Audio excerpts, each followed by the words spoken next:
नमस्कार, मैं श्यामगिरी। आज के कार्यक्रम में आप सभी दर्शकों का स्वागत है। इंडिया गठबंधन और एनडीए गठबंधन,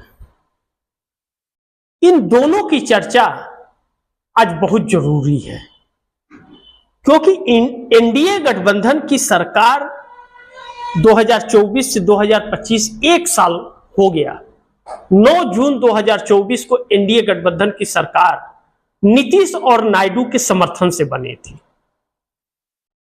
जरा इसके फर्क को हम लोग समझ लेते हैं। और 10 साल मोदी की सत्ता थी। 10 साल की तबाही तो देश भूला नहीं, एक साल उस पर भारी पड़ गया एनडीए का। हालांकि नाम का एनडीए सरकार है, सरकार तो असल में भाजपा की है। आप दर्शक समझ लीजिए, प्रधानमंत्री भाजपा का, स्पीकर पार्लियामेंट ओम बिरला भाजपा का, गृह मंत्री देश का भाजपा का, वित्त मंत्री देश का भाजपा का, रेल मंत्री देश का भाजपा का, रक्षा मंत्री देश का भाजपा का, विदेश मंत्री भाजपा का, सब मंत्री तो भाजपा का। तो बाकी का क्या? बाकी का झुंझुना हाथ में, लेकिन फिर भी सरकार चल रही है। एक साल का दिन 365 दिन पूरा कर लिए सरकार ने, लेकिन 100 दिनों का मिनिमम कॉमन प्रोग्राम या साल भर का मिनिमम कॉमन प्रोग्राम इस सरकार ने नहीं बनाया कि सरकार किस एजेंडे पे चलेगी। चंद्रबाबू नायडू ने एक बार अमित शाह को कहा भी था, जब बाबा साहब भीमराव अंबेडकर का अपमान करने पर एनडीए की बैठक बुलाए थे, क्योंकि विपक्ष घेर लिया था।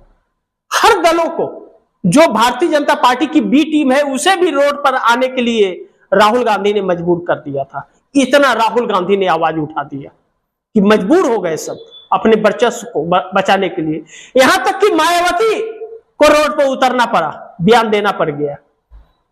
लेकिन अमित शाह ने माफी नहीं मांगा।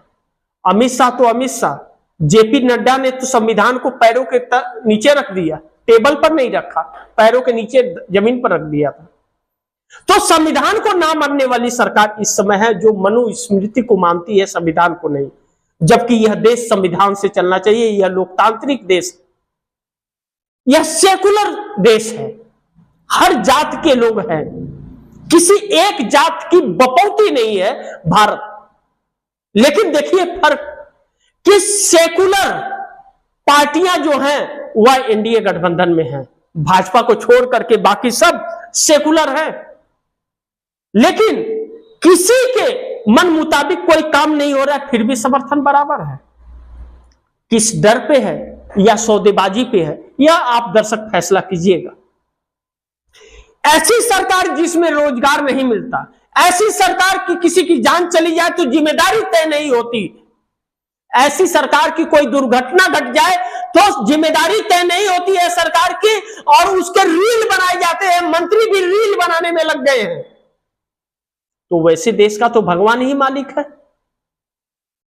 अब ऐसे में इंडिया गठबंधन के पास एक बहुत अच्छा मौका था कि मोदी सरकार को गिरा सकती थी। इस पर हम लोग जरा चर्चा करना बहुत जरूरी है। इंडिया गठबंधन के पास कई मौके आए जो मोदी सरकार को सत्ता से हटा सकती थी। एक बार राहुल गांधी ने नीतीश कुमार को प्रधानमंत्री का ऑफर दिया कि आप प्रधानमंत्री बन जाइए, आ जाइए।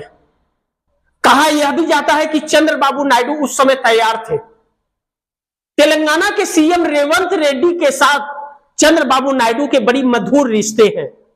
रेवंत रेड्डी कांग्रेस के सीएम है तेलंगाना के, लेकिन कांग्रेस में आने के पहले रेवंत रेड्डी चंद्रबाबू नायडू की पार्टी टीडीपी में थे।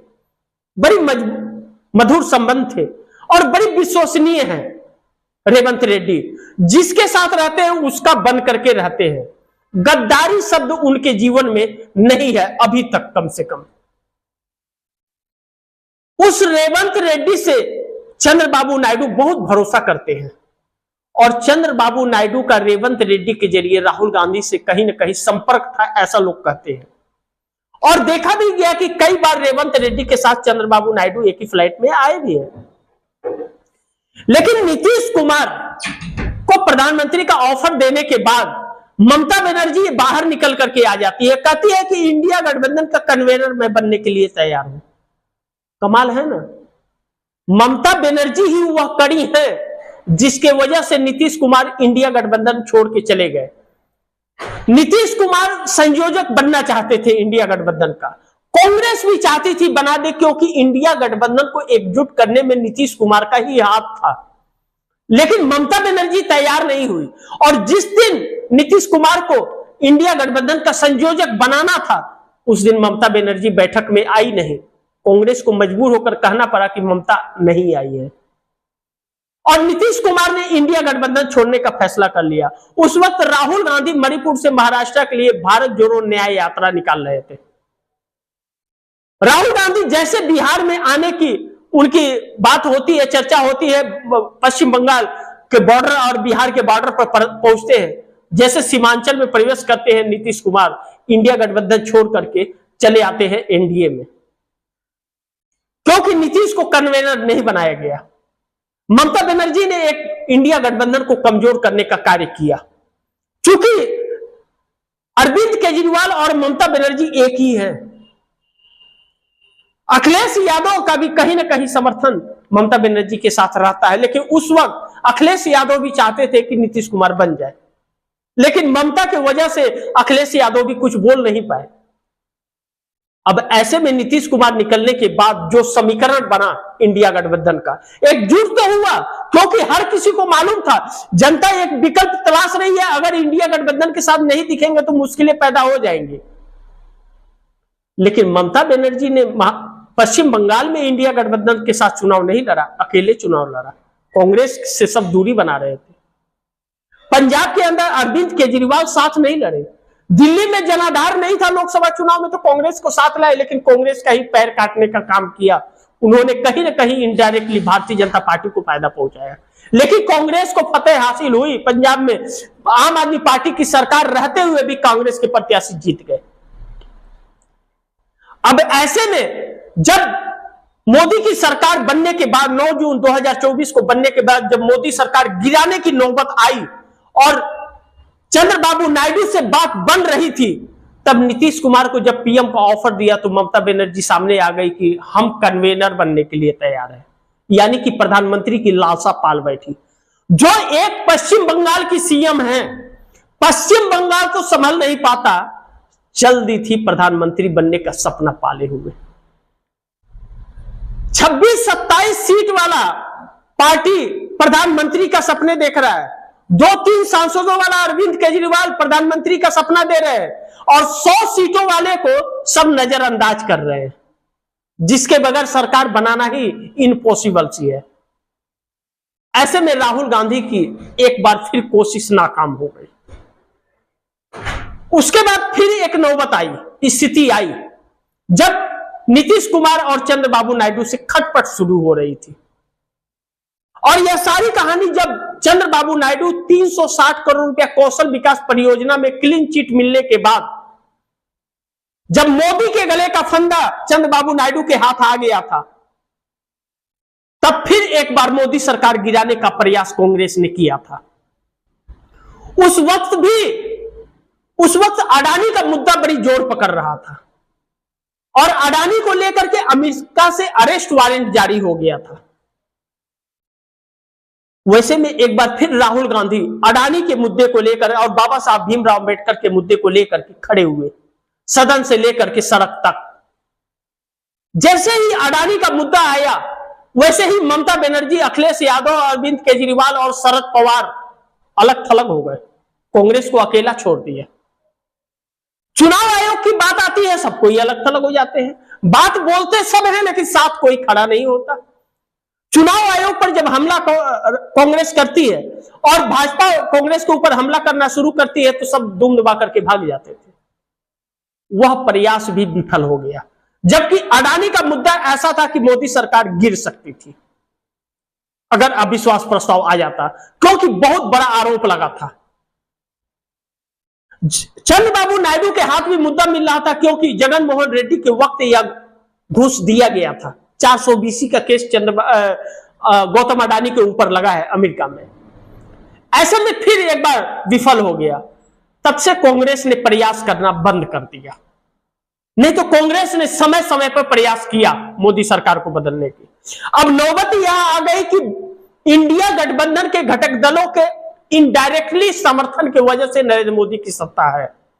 ऐसे में चंद्रबाबू नायडू जो चाहते हैं कि गठबंधन की सरकार भी 5 साल चले, क्योंकि 2029 में आंध्र प्रदेश की विधानसभा का चुनाव होगा, अभी 1 ही साल हुए हैं। वैसे में चंद्रबाबू नायडू इंडिया गठबंधन एकजुट होगा तभी समर्थन वापस ले लेंगे, नहीं तो मोदी को समर्थन देते रहेंगे। नीतीश कुमार बिहार चुनाव के अंतर्गत अगर समर्थन वापस भी ले लेते हैं तो मोदी सरकार गिरेगी नहीं, लेकिन खतरे के निशान के नजदीक आ जाएगी, यह हर कोई जानता है। लेकिन जब तक चाहे उद्धव ठाकरे हो, चाहे शरद पवार हो, ममता बनर्जी हो, अरविंद केजरीवाल हो, जब तक ऐसे नेता हैं इस देश में, तब तक मोदी की सत्ता बरकरार रहेगी, क्योंकि यह मोदी को कुर्सी से उतरने देंगे नहीं, क्योंकि यह नहीं चाहते कि कांग्रेस की सत्ता आ जाए, क्योंकि इन लोगों का जनाधार है नहीं, यह सत्ता के नजदीक पहुंच सकते नहीं। तो नहीं पहुंच सकते तो कांग्रेस को भी नहीं पहुंचने देंगे, इन लोगों ने कसम खा रखी है।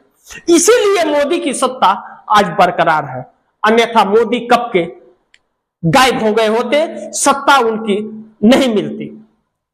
चुनाव मैनेज हो रहा है, हर किसी को मुसीबत हो रहा है, लेकिन उन्हें चुनाव, ममता बनर्जी को चुनाव लड़ने के लिए मोदी का सहारा चाहिए, मोदी पर हमले, कांग्रेस नहीं चाहिए। अरविंद केजरीवाल भाजपा चाहिए, कांग्रेस चाहिए। कांग्रेस और भाजपा के ऊपर हमला करते हैं, इंडिया गठबंधन का हिस्सा रह करके सोचिए, जिस थाली में खा रहे हैं, जिस गठबंधन के नाम पर चुनाव लड़ रहे हैं, उसी थाली में छेद करने वाला व्यक्ति उसी अपने ही गठबंधन के व्यक्ति पर हमला करता है। सोचिए उस नेता की सोच। वह चुनाव हार गए दिल्ली में, कहते हैं ना रस्सी जल गई अठे न किया। भारत की जनता बड़ी सोच समझ करके देखती रहती है, सब्र का बांध टूटता है, पता नहीं कितने नेता उसमें समा जाएंगे। लेकिन आम जनता को गुमराह करने का सिलसिला जारी है। जो नरेंद्र मोदी इस देश के साथ कर रहे हैं, इस देश ने जरूर कोई बुरे कर्म किए होंगे जिसकी कीमत आज चुकानी पड़ रही है। नरेंद्र मोदी जैसा नेता देश में जब आता है तो ऐसे ही तबाही मचता है, क्योंकि वैसे व्यक्ति का न तो कोई सोच होता है, न तो कोई लक्ष्य होता है। अगर लक्ष्य होता है तो बस एक ही होता है, अपने तानाशाही का। तो सोचिए और सोच समझ करके वोट कीजिए। देखिए कि कौन आपके लिए जी रहा है और कौन आपको बर्बाद करना चाहता है, क्योंकि देश की जनता के पास वोट की ताकत है। जिस दिन आप 100% वोट डालने के लिए निकल गए, मोदी जैसे नेताओं का अता पता नहीं लगेगा। चुनाव आयोग कोई गड़बड़ी नहीं कर पाएगा, क्योंकि उसके पास स्पेस नहीं होगा, उसके मशीन में वह जगह नहीं होगी जहां वह 8% और 10% वोट बढ़ा दे। और जब तक 10% और 8% वोट बढ़ते रहेगा और यह चुनाव आयोग बढ़ाता रहेगा, तब तक आपके हिसाब का, आपके मतलब का, आपका चुना हुआ नेता जीत कर चुनाव नहीं जा सकता। इसी बात को राहुल गांधी बार बार देश की जनता को बताने का प्रयास कर रहे हैं। जनता समझ रही है क्या? इसका जवाब कमेंट बॉक्स में जरूर दीजिएगा। इसी के साथ दीजिए इजाजत, फिर होगी मुलाकात अगली खबर के साथ। लेकिन आप दर्शकों से गुजारिश निवेदन है, इस खबर को ज्यादा से ज्यादा शेयर कीजिए, अपने दोस्तों को भी कहिए आगे शेयर करें। आपने चैनल को सब्सक्राइब नहीं किया तो सब्सक्राइब कर लीजिए, अपने दोस्तों को भी कहिएगा सब्सक्राइब करें, और गद्दार नेताओं को पहचान लीजिए और उसका हिसाब बराबर कीजिए। इसी के साथ दीजिए इजाजत, फिर होगी मुलाकात अगली खबर के साथ। तब तक के लिए नमस्कार।